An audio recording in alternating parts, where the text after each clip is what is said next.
அல்ஹம்துலில்லாஹ் வஸ்ஸலாத்து வஸ்ஸலாமு அலா ரசூலில்லாஹ் அம்மா பஅத்.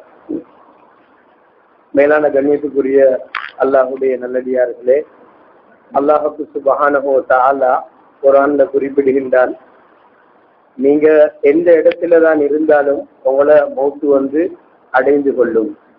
அதே போல ரசூலுல்லாஹி ஸல்லல்லாஹு அலைஹி வஸல்லம் அவர்கள் சொன்னார்கள், உன்குரு மஹாசின மௌத்தாக்கும், உங்கள மௌத்தாகி போனவர்களுடைய மௌத்தாக கூடியவர்களுடைய நலவுகளை எடுத்து சொல்லுங்கள் என்று ஸல்லல்லாஹு அலைஹி வஸல்லம் அவர்கள் குறிப்பிட்டிருக்கிறார். அந்த அடிப்படையில ரசூலுல்லாஹி ஸல்லல்லாஹு அலைஹி வஸல்லம் ஒரு நாள் ஒரு ஜனாசாவை எடுத்துக்கொண்டு சென்றார்கள். சென்று அந்த ஜனாசாவுக்கு தொழுகை நடாத்தி அந்த ஜனாசாவை அடக்கம் செய்தார்கள். அந்த நேரத்தில் நபி ஸல்லல்லாஹு அலைஹி வஸல்லம் பார்த்தாங்க, வந்த சஹாபாக்கள் எல்லாரும் அந்த ஜனாசாவை பத்தி நல்லது சொன்னாங்க. இவர் ஒரு நல்ல மனிதர், நல்ல விஷயங்களை செஞ்சவர், நல்லதுக்காக பாடுபட்டவர், நல்லதுக்காக செலவு செய்தவர். இப்படி சொன்ன நேரம் ஸல்லல்லாஹு அலைஹி வஸல்லம் வஜபத் கட்டாயமாகிவிட்டது என்று நபி ஸல்லல்லாஹு அலைஹி வஸல்லம் அவங்களோட வாயால சொன்னாங்க. சஹாபாக்கள் கேட்டாங்க, யா ரசூலல்லாஹ், நீங்க எந்த ஜனாசாவுக்கும் சொல்லாததை போல இந்த ஜனாசாவுக்கு வஜபத் கட்டாயமாகிவிட்டது என்று நீங்க சொன்னீங்க, அது என்ன காரணம் என்று கேட்டாங்க. நபி ஸல்லல்லாஹு அலைஹி வஸல்லம் சொன்னாங்க, ஒருவரை ஜனாசாவாக கொண்டு வரக்கூடிய நேரத்துல நீங்க அவருடைய நலவுகளை சொன்னீங்க, அதனால அல்லாஹு தஆலா அவருக்கு சுவர்க்கத்தை கட்டாயமாக்கி விட்டார் என்று ஸல்லல்லாஹு அலைஹி வஸல்லம் அவங்க சொன்னாங்க. அந்த அடிப்படையில அன்பார்ந்த சகோதரர்களே, இவருடைய வாழ்நாள் காலங்கள்ல யாருக்காவது கடன் இருந்தா அவருடைய கடனை அடைக்கிறதுக்கு அவங்களோட புள்ளகள் இருக்கிறாங்க. ஆனா இன்றைக்கு இந்த ஜனாசாவை இந்த இடத்துல வச்சு பேசுறதுக்கான ஆக முக்கியமான நோக்கம் என்னண்டா, இந்த ஊருக்கு இவரு கடனோ இல்லையோ, இந்த ஊரு இந்த ஜனாசாவுக்கு மிகப்பெரிய கடனாளிகள் என்றதை நாங்க விளங்கிக் கொள்ள கடமைப்பட்டிருக்கிறோம். அன்பார்ந்த சகோதரர்களே, மார்க்க வரலாறை பார்க்கும் பொழுது ஃபிக்ஹுடைய சட்டங்களை வகுக்கிறதுக்கு இமாம் ஷாஃபி ரஹ்மத்துல்லாஹி அலைஹி அவர்கள் எவ்வளவு ஒரு மிகப்பெரிய அந்தஸ்து, மிகப்பெரிய இடத்தை வகித்தார்களோ, இதை போல இந்த ஹசன் ஹுசைன் ஜும்மா பள்ளி வாயில கட்டி எழுப்புறதுக்கு, இதை பாதுகாக்கிறதுக்கு இந்த மர்ஹூமாக வஃபாத்தாக இருக்கின்ற எங்கட ஷாஃபி நானா அவர்கள் மிகப்பெரிய ஒரு சேவையை செஞ்ச ஒரு மனிதராக இருக்கிறார். அன்பார்ந்த சகோதரர்களே, பெரியார்களே, இவர் செஞ்ச வியாபாரம் என்ன, இவருடைய சொத்து என்ன, இவருக்கு இந்த விலை மதிக்க முடியாத பொருள்கள் என்ன என்றதை நாங்க தேடி பார்த்தா இவருக்கு எந்த ஒன்று மீக்காது. ஆனா இவர் செஞ்ச சேவை என்ன தெரியுமா?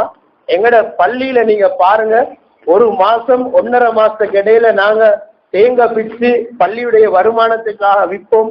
35,000 40,000 எங்களுக்கு அதால ஒரு இன்கம் வரும். இந்த பள்ளியில உள்ள அவ்வளவு தென்னை மரங்களையும் நாட்டி அதை பராமரிச்சு அதை ஆடு மாடு வாய் வைக்காம பாதுகாத்து இரவு பகலண்டு கஷ்டப்பட்டு அந்த தென்னை மரங்களை வளர்த்த மனிதன் தான் இன்றைக்கு இந்த இடத்துல ஜனாசாவாக இருக்கிறார். அன்பார்ந்த சகோதரர்களே, இன்றைக்கு உங்களுக்கு இந்த பின்பக்கத்தால வெளியிறங்கினா பார்க்கலும் நிறைய வாழை மரங்கள் இருக்குது. அநேகமான வாழை மரங்களை நாங்க கலட்டினோம். அதெல்லாம இன்னமும் வாழை மரங்கள் இருக்குது. வாழைக்குலைகளை வெட்டி பள்ளிக்காக வருமானங்கள் வந்து கொண்டிருக்குது. அந்த அவ்வளவு வாழை மரங்களையும் பள்ளிக்காக நாட்டிய ஒரு மனிதர் தான் இன்று ஜனாசாவாக இருக்கிறார். அன்பார்ந்த சகோதரர்களே, அது மட்டுமல்ல, எங்கட பள்ளியிட ஒரு வருமானத்துக்காக இந்த சட்டி சகன் இந்த கோப்பை போன்ற இந்த விஷயங்களை இந்த ஷாஃபி நானா தான் உண்மையாக இதை தொடங்கி இதை ரெண்டுக்கு கொடுக்கக்கூடிய ஒரு முறையை கொண்டு வந்து பள்ளியுடைய ஒரு வருமானத்துக்காக பாடுபட்ட ஒரு மனிதர். அன்பார்ந்த சகோதரர்களே, அது மாத்திரமல்ல, இந்த ஊடூடாக சென்று சந்தாவை சேர்த்து பணத்தை சேகரித்து பள்ளியில லைட் பில் தண்ணி பில் அந்த நேரங்கள்ல பள்ளியில கடமை செஞ்சவங்களுடைய அந்த சம்பளங்களை கொடுக்கிறதுக்காக முயற்சி செஞ்சவர், கஷ்டப்பட்டவர், பாடுபட்டவர். அதே போல சகோதரர்களே, பெரியார்களே, இப்படி சுத்தி வளர்ச்சி பார்க்கும் பொழுது இவர் ஒரு கோடீஸ்வரர் அல்ல, இவர் ஒரு லட்சாதிபதியும் அல்ல. இவர் எங்கட ஊர்ல இருந்து நாட்டுக்கு போய் கல்லு கொணர்ந்த அந்த லிஸ்ட்லயும் இவர் இல்லை. ஆனா பள்ளியுடைய சுற்று வட்டாரத்தை பார்க்கக்குள்ள ஒரு 50,000 70,000 ஒரு மாதத்துக்கு இன்கம் வார அந்த சூழலை அந்த வட்டத்தை அமைச்சவர் தான் இந்த ஷாஃபி நானா என்று சொல்லக்கூடிய இன்று மர்ஹூமாக இருக்கக்கூடியவர். அதனால நாங்க தப்புக்குல மக்கள் இந்த ஹுசைன் பள்ளி மக்கள் கடமைப்பட்டிருக்கிறோம். இவருக்காக துஆ செய்யறதுக்கு, இவருக்காக பிரார்த்திக்கிறதுக்கு.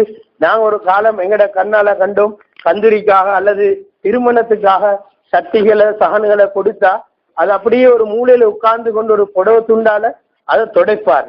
வேற எங்களையும் சில நேரங்கள்ல பள்ளிக்கூடத்துல ஓதுறவங்களை போட்டு அதை தொடக்க வைப்பாரு, சொல்லுவாரு தண்ணி நின்றா கரை பிடிச்சிடும், இத திருப்ப ரெண்டுக்கு கொடுக்கலா போகும்.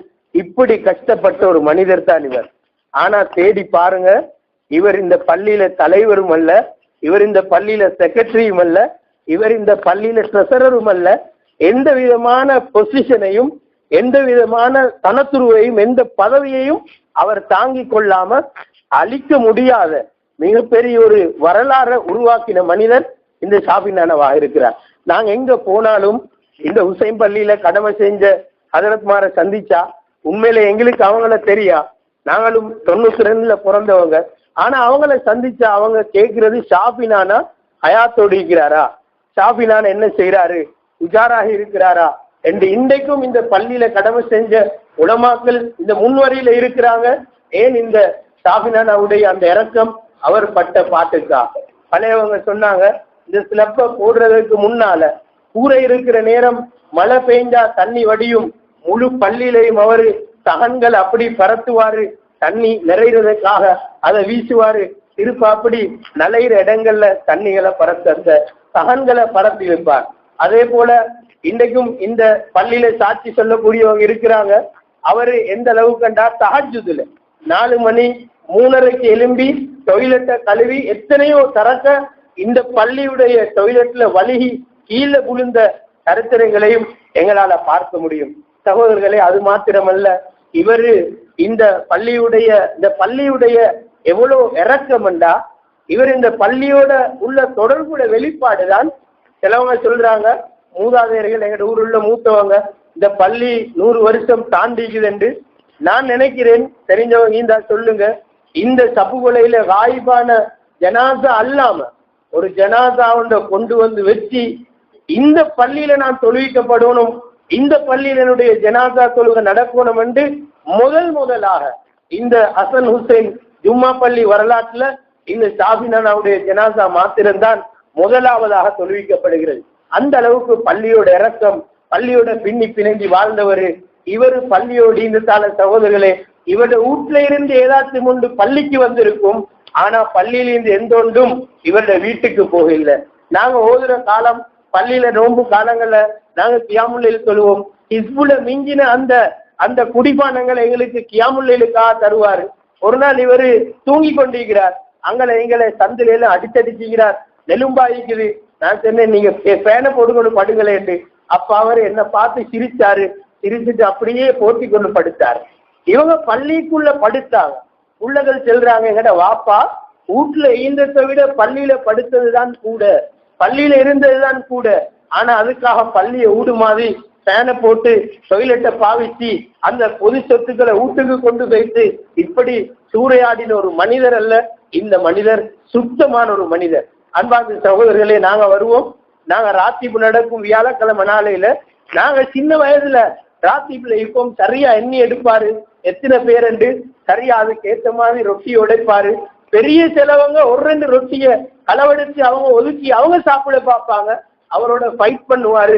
அதையும் எடுத்து உடைச்சி எல்லாருக்கும் சரிசமராக அவர் பங்கு வைப்பார். எனவே இந்த ஷாஃபி நானா என்றவர் அல் ஆசிமுல் ஆபில், இவர் ஒரு நீதமாக சரியாக எதையும் பங்கு வைத்த ஒரு மனிதர், சரியாக செய்த ஒரு மனிதர். இன்றைக்கு 20-25 வயசுல உள்ள ஒரு ஆள் செல்லலாம், இதெல்லாம் வேலையா? டொய்லெட்டை கழுவுற நாங்களும் தான் கழுவுறோம், நாங்களும் தான் அவுல கழுவுறோம், நாங்களும் தான் பள்ளியில தேங்காய் பிச்சா தேங்காய் கூட்டுறோம். ஆனா வாலிபர்களே, இப்ப நான் சொல்றது இந்த 2015-20 கதை அல்ல. 20-25-30 வருஷங்களுக்கு முன்னால இந்த பள்ளியை கூட்டினதாக இருந்தாலும் இந்த பள்ளியை சுத்தப்படுத்தினதாக இருந்தாலும் ஷாஃபி நானா என்றவர் சப்புவல வரலாற்றுல, இந்த ஹசன் ஹுசைன் ஜும்மா பள்ளியுடைய வரலாற்றுல அவர் ஒரு 1 மேன் ஆர்மி, அவர் தனியாக நின்று செயல்பட்ட ஒரு மனிதர். அதனால நாங்க துஆ செய்ய கடமைப்பட்டிருக்கிறோம். சில விஷயங்களை கேட்க போல ஆச்சரியமா இருக்குது. குடும்பத்தவர்கள் சொன்னாங்க, வயது முதிர்ந்து நோயுட்ட நேரத்துல திடீரென்று வீட்டுல இருந்து எழுப்பி கேட்பாராம், இப்போ பள்ளியில பொம்புலகளும் வந்து தொழுறாங்களா, பள்ளிக்கு வராங்களா? பொம்புலகளும் இப்ப வந்து வக்துக்கு பள்ளிக்கு வராங்களான்னு கேட்பாராம். என்னண்டா அவர் இருக்கிற வீட்டுல இருந்து தூங்கி எழும்புறாரு. ஆனா அவர் வீட்டுல இருந்தாலும் பள்ளியில இருக்கிறத போல் ஒரு நினைப்பு. அவருடைய வீட்டுல உள்ள பொம்புலகள் நடமாடுற நேரம் அந்த பிள்ளைகள் எல்லாம் அதாவது பள்ளியுள்ளுக்கு நடமாடுறத போல அவருக்கு தென்படுது, அவருக்கு அந்த சிந்தனையாக இருக்கிறது. அதனால அன்பார்ந்த சகோதரர்களே, பெரியார்களே, அப்படி நாங்க நன்றி செலுத்த கடமைப்பட்ட ஒரு மனிதர் தான் இந்த மனிதர். அதனால நாங்க இவருக்காக வேண்டி துவா செய்வோம், பிரார்த்திப்போம். இவருடைய மறுமை வாழ்வு நல்ல வாழ்வாக அமைஞ்சி இவருடைய கபரு சுவன பூஞ்சோலையாக ஆகுவதற்கு வல்லவன் அல்லாஹ் ரப்புல் இஸ்ஸத் அருள் புரிவானாக. வாஹிர் தாவானா அல்ஹம்துலில்லாஹி ரப்பில் ஆலமீன்.